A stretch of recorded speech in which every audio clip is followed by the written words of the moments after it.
अच्छा राजकुमार चौबे जी, आप तो यह मानते हैं ना कि बिहार में जाति है जो जाति नहीं, और जितने नेता हैं वह जाति की ही राजनीति करते हैं। जाति से ही बिहार में शासन बनता है, शासन खत्म होता है। और इसमें आप सनातन की बात कर रहे हैं, यह बात आप नहीं कर रहे हैं कौन ब्राह्मण, कौन क्षत्रिय, कौन पिछड़े। क्या इतना आसान है?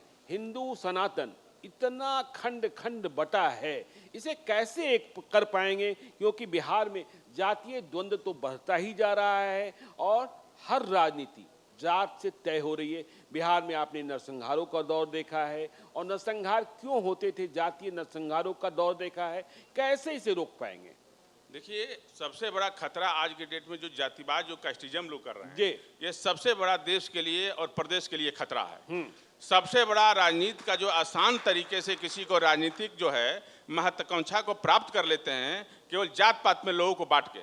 और सनातन एक ऐसा संस्कृति है जिसमें हर समाज को एक एक आदमी को जोड़ता है। हर आदमी, गरीब से लेके अमीर से लेके सबको संस्कार और सनातन संस्कृति की शिक्षा देता है। और ये हमारे लिए नहीं, ये हर आदमी को ये समझने की ज़रूरत है कि किसी जात पात में हमको नहीं भटकना है, हमको सनातन संस्कृति की रक्षा की बात करनी है, और इसी से हमारा समाज विकास करेगा और सबसे बेहतर समाज बनेगा।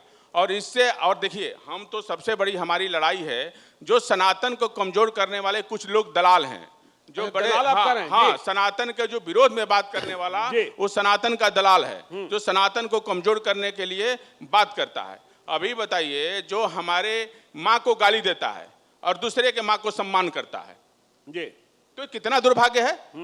हम किसी सबका सम्मान करो, लेकिन हमारी माँ का भी सम्मान करो, हमारे लिए भी बात करो। तुम हमारे को गाली देते हो, तुम हमारे समाज को, हमारे सनातन को खुलेआम गाली देते हो। अपने समाज के हो के, सनातन हो के, हिंदू हो के, अपने ही समाज को गाली देते हो। ये कहाँ चलेगा? ये नहीं चलने वाला है, और इसका विरोध होगा, और जनता आप सब समझ गई है। नहीं, आप विरोध करेंगे, लेकिन बिहार में एक आंदोलन चलता रहा है, सामाजिक आंदोलन, समाजवाद का आंदोलन। जनेऊ तोड़ो, जनेऊ तोड़ो, और राजकुमार चौबे कहते हैं जनेऊ पहनो। तो जनेऊ पहनना क्यों आवश्यक है, और आप जनेऊ क्यों पहनाते हैं? देखिए, जनेऊ पहनना इसलिए आवश्यक है कि उसमें सनातन संस्कृति की शक्ति समाहित है जी। उसमें समाज को कौन से रास्ते पे जाना है, उसमें सारी शक्ति समाहित है। और सनातन संस्कृति से आपको बुद्धि से लेकर हर चीज का शुद्धिकरण होता है। हर समाज का लड़का अपने माँ बाप को सम्मान करता है, गलत रास्ते पे नहीं भटक सकता है। आज के डेट में सबसे ज्यादा वृद्धा आश्रम खुला हुआ है हर जगह, हमारे बिहार में भी कई जगह वृद्धा आश्रम खुला है। उसका कारण क्या है? कहीं ना कहीं हमारा सनातन संस्कृति कमजोर हुआ है, कहीं ना कहीं सनातन संस्कृति कमजोर हुआ है, इसलिए ये सब हो रहा है। पहले नहीं था, पहले लोग अपने माँ बाप का सेवा करते थे, सनातन संस्कृति को मानते थे। विकास हो, ये हमारा नहीं है, विकास हो, राजनीति हो, लेकिन सनातन संस्कृति को कमजोर करके विकास ना हो। मेरा बस ये कहना है। आप, हमारा जो है सनातन जो है हमेशा मजबूत है, लेकिन कुछ ऐसे लोग हैं जो सनातन संस्कृति को कमजोर करके राजनीति की रोटी सेकना चाहते हैं। नहीं, ऐसे लोग कौन है? नाम बता दीजिए ना आज बिहार की बात के इस मंच पर। अब नाम क्या, बहुत लोग हैं। हाँ। सब जनता जानती है कि कौन लोग हैं जो सनातन संस्कृति को गाली देने वाले लोग हैं, उस पर रोटी सेकते हैं, जो हमारे देवी देवताओं को गाली देते हैं। ये सारे लोग जानते हैं, कौन नहीं जानता है इसमें? चलिए पता है। चलिए मैं कुछ नाम ही ले लेता हूं, आप बता दीजिए इनमें से किसे आप पसंद करते हैं, किसे आप नापसंद करते हैं। लालू यादव पसंद, नापसंद? नापसंद। नापसंद। तेजस्वी यादव? नापसंद। सम्राट चौधरी? पसंद। विजय कुमार सिन्हा? पसंद। नीतीश कुमार? ठीक है, ठीक है। प्रशांत किशोर?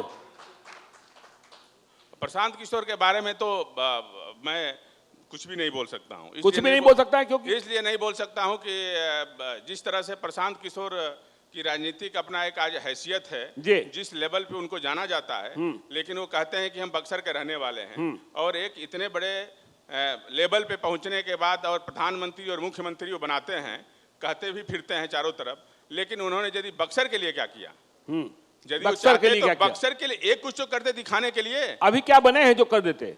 अभी क्या बने हैं जो कर देते? अरे उस समय कुछ तो लड़ाई, हम क्या बने हैं कि हम लड़ाई लड़ रहे हैं? जी, हम लड़ाई लड़ रहे हैं कि नहीं लड़ रहे हैं? हम क्या बने हैं कि लड़ाई लड़ रहे हैं भाई? हमारा क्या हैसियत है? उनसे हैसियत मेरा बहुत कम है, लेकिन हम बक्सर के लिए लड़ाई लड़ रहे हैं ना जी। तो चलिए, हम अपनी बक्सर की बात तो कर रहे हैं ना। तो चलिए, आपने सम्राट चौधरी को पसंद बता दिया, विजय कुमार सिन्हा को पसंद। चौधरी इसलिए कि सनातन की बात करते हैं, सनातन की बात और करते हैं। विजय सिन्हा भी सनातन संस्कृति की बात करते हैं। चिराग पासवान? और हर आदमी, हाँ, चिराग पासवान भी सनातन संस्कृति की बात करते हैं जी। तो जो सनातन संस्कृति की बात करेगा उसको सम्मान विश्वामित्र सेना करेगा, ये एकदम तय है। ओवैसी? हाँ, ओवैसी? ओवैसी? ओवैसी को किस तरह से कर कर सकते हो, सनातन विरोधी आदमी की बात करते हैं आप, सनातन विरोधी जो की खोल बात। के सनातन को गाली देता है।